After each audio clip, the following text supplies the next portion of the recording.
Келесі ұғым бізде дененің салмағы. Дененің тірекке немесе аспаға түсіретін күшті салмақ деп атаймыз. Мысалға люстраны алайық. Люстра аспаға түсіп тұр. Яғни мына жерде бізде түсіру нүктесі, былай күш саламыз, салмақты P әрпімен белгілейміз. Мына кітап алақанға түсіп тұр. P әрпімен белгілейміз. Яғни аспа немесе тірек дененің өзіне емес, қайда тіреледі немесе қайда ілініп тұр, сол жерге түсетін күш. Мына сумка еденге түсіп тұр. Еденге түсіресіне салмақты. Салмақ. P әрпін белгілейміз. Векторлық шама, өлшем бірлігі ньютон. Яғни бұл күш болып табылады. Салмақты ауырлық күш секілді есептейміз. Масса көбейту G.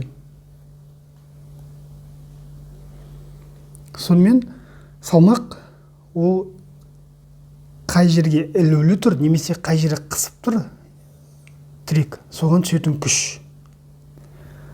Салмақ пен ауырлық күштің айырмашылығын айтайық. Ауырлық күш ол дененің центріне түседі, яғни дененің өзіне түседі.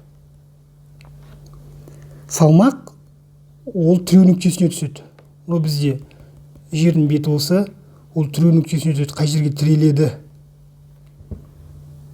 Салмақ пен масса екі түрлі ұғым. Масса ол скаляр шама, салмақ векторлық шама. Салмақ ол күштің бір түрі. Егер бізде салмақ нөлге тең болса, оны салмақсыздық деп атайды. Салмақсыздық.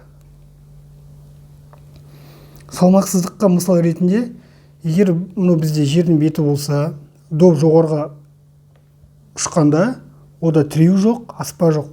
Осы кезде оның салмағы нөлге тең. Немесе бала секірген кезде тіреу жоқ, аспа жоқ. Сол себепті оның салмағы нөлге тең болып табылады.